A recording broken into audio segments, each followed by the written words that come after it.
আলাইকুম। কেমন আছেন সবাই? আশা করি সবাই ভালো আছেন। ভালো আছে সবার প্রিয় কবুতর আনাস পঙ্খী মিডিয়ার পক্ষ থেকে আপনাদেরকে সবাইকে স্বাগতম।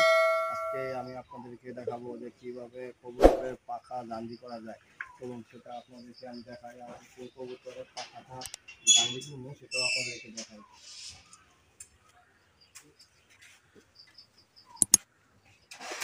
সেটা হলো এই নটটা, সুন্দরী জিরা গলা একটা নট। এটা আপনার আজকে আমরা পাখা দান্ডি করব। এটার পাখা কিছু কাটা আছে, কিন্তু কাটা থাকার পরও দান্ডি করে দেবো। আর আমি পাখা কাটবো না, কাটলে কবুতরের ফিটনেস ঠিক থাকে না, নষ্ট হয়ে জায়গা। তো আজকে চলুন আপনারা দেখাই যে কীভাবে কবুতরের পাখা দান্ডি করা যায়।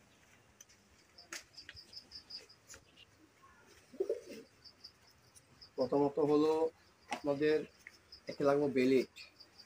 এই বেলেটটা দিয়ে আপনারা এই পাখাটা দান্ডি করবো। কীভাবে দান্ডি করবো সেটা আপনাদেরকে দেখাই। বাবা বলিস না,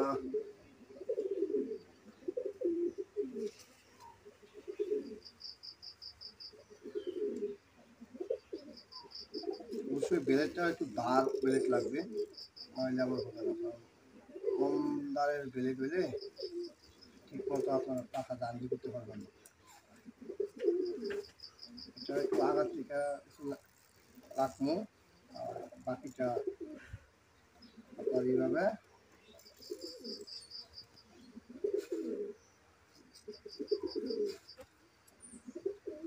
ফেলাই দেবো। এটা হচ্ছে আপনাদের এইভাবে করেন তবে কবুতরেও বুঝবে যে না আমার সাথে পাখা আছে। আবার অনেকে কী করে পাখাটা আপনার পর কাটটা দেয়, পর কাটলে মনে করেন যে কবুতরের ব্যথা অনুভব হয়। এটা একজনে একটা ভাব, কিন্তু আমার কাছে এই জিনিসটা খুব খারাপ লাগে যে কবুতরের পর কাটা বা কষ্টিক দিয়ে পাখা বেঁধে দেওয়া, এটা আমার কাছে একটু অন্যরকম লাগে আর কি। তো আমার যেটা ভালো লাগে সেটাই করতেছি, পাখা দান্ডি করতেছি। অনেকেই জানে না যে পাখা কীভাবে দান্ডি করা যায়, সেটাই তাই আমি আপনাদেরকে সবাইকে ভিডিওর মধ্যে আপনাদেরকে দেখাবো যে কীভাবে পাখা দান্ডি করবেন।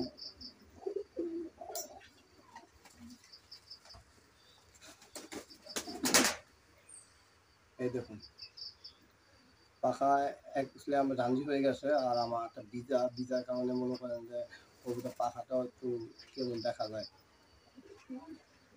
তো এই দেখুন, এই আমাদের পাখা দান্ডি হয়ে গেছে। এখন আমরা এই পাশেও সেমভাবে পাখাটা দান্ডি করে দেবো।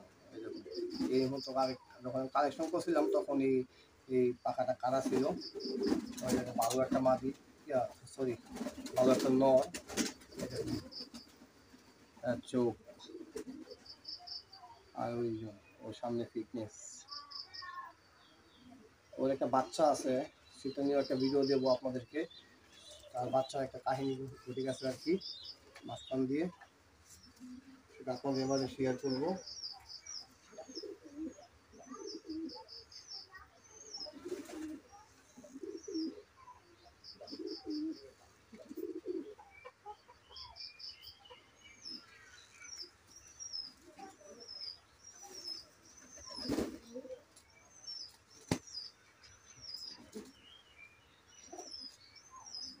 আসলে একা কবুতর দান্ডি করাটা খুব কষ্টদায়ক।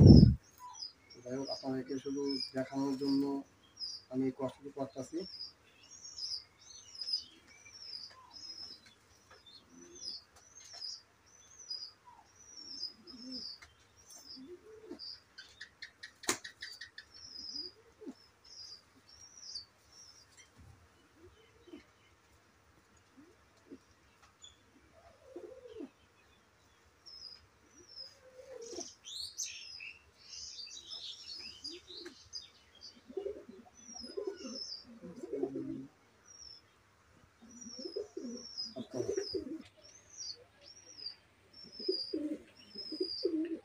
আপনারা এইভাবে করতে পারেন, আর খুব সাবধান থাকবেন যেন নতুন বেলেট যে কোনো মতোই কবুতরের পালকটা না কাটে যায়। চেষ্টা করবেন যে কবুতরে খালি ওই পাখারা যে রমটা আছে রমটা কেটে পড়ে যায় আর কি।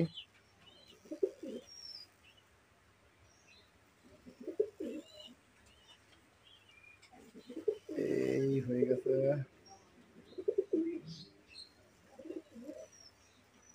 হুম।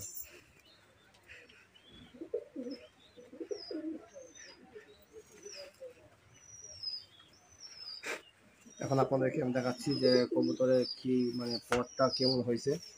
ওই দেখুন, আপনারা সবাই কমেন্ট করে জানাবেন যেন এই পদ্ধতিটা বা এই পর কাটাটা অনেকে জানেন না, অনেকে শিখছেন বা কেউ উপকার যদি হয়ে থাকে আমার এই পর কাটা নিয়ে, তাহলে অবশ্যই আমার চ্যানেলটা সাবস্ক্রাইব করবেন আর পাশে থাকা বেল আইকনটি বাজিয়ে দেবেন। আর সবাই কমেন্ট করে জানাবেন যে এই কি মানে ভালো নাকি মন্দ আর কি। আর আপনারা যদি অন্য কোনো ভিডিও চান তো সেটাই আমাদেরকে জানাবেন, আমরা সেরকমভাবেই একটা ভিডিও বানিয়ে দেবো আপনাদেরকে। আসসালামু আলাইকুম।